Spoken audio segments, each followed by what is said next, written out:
Hello, aspiring executive assistant and those that are admin professional or other professionals that would like to shift as executive assistant. So I'm here again, your executive assistant. This is Anita.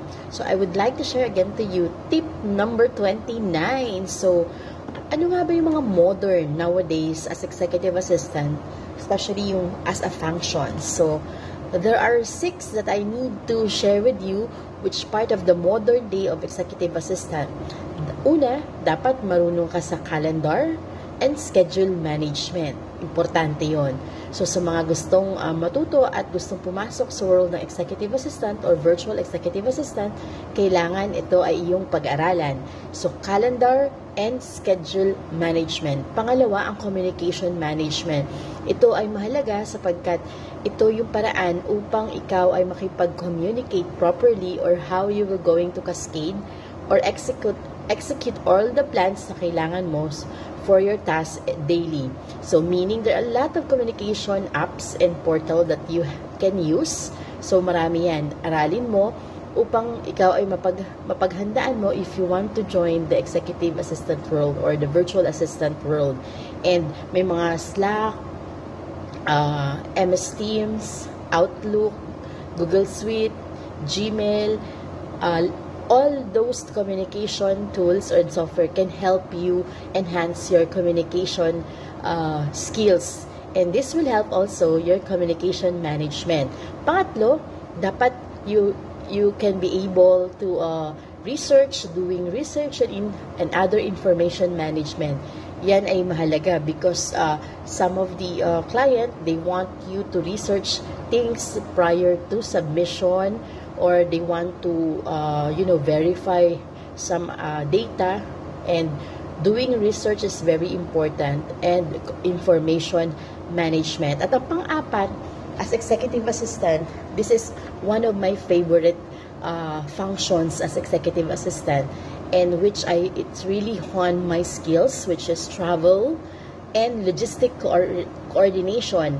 If you were able to do this, no, a lot of coordination and collaboration with the team, it will really big help to your task daily as executive assistant.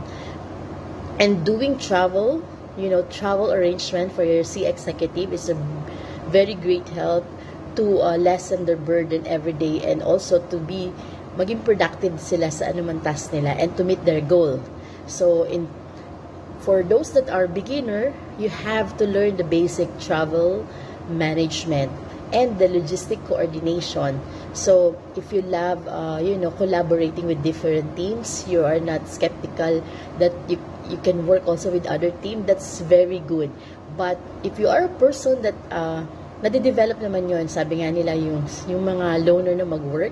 So in this type of function like this executive assistant, matututo kang makipagkapwa-tao, at the same time mag-collaborate sa iba't ibang team, because sometimes your expertise is different from the other expertise, so you need the other person to help you meet your task. And panglima na important is task delegation. Ito yung isa sa mga modern skills that you have for a modern executive assistant.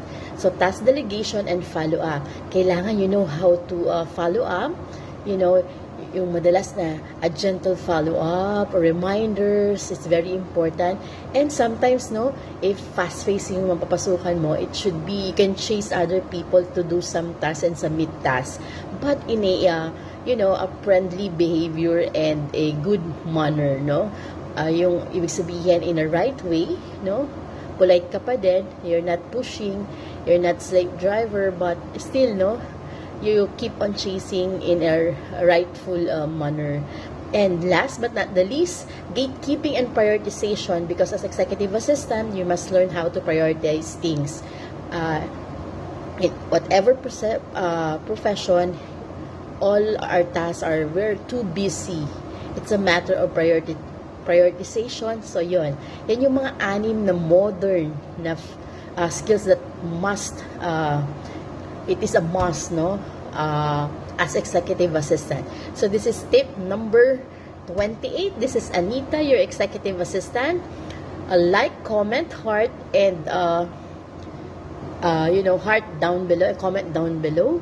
And please subscribe and watch for more videos. This is Anita Casoyo, Executive Assistant. Bye!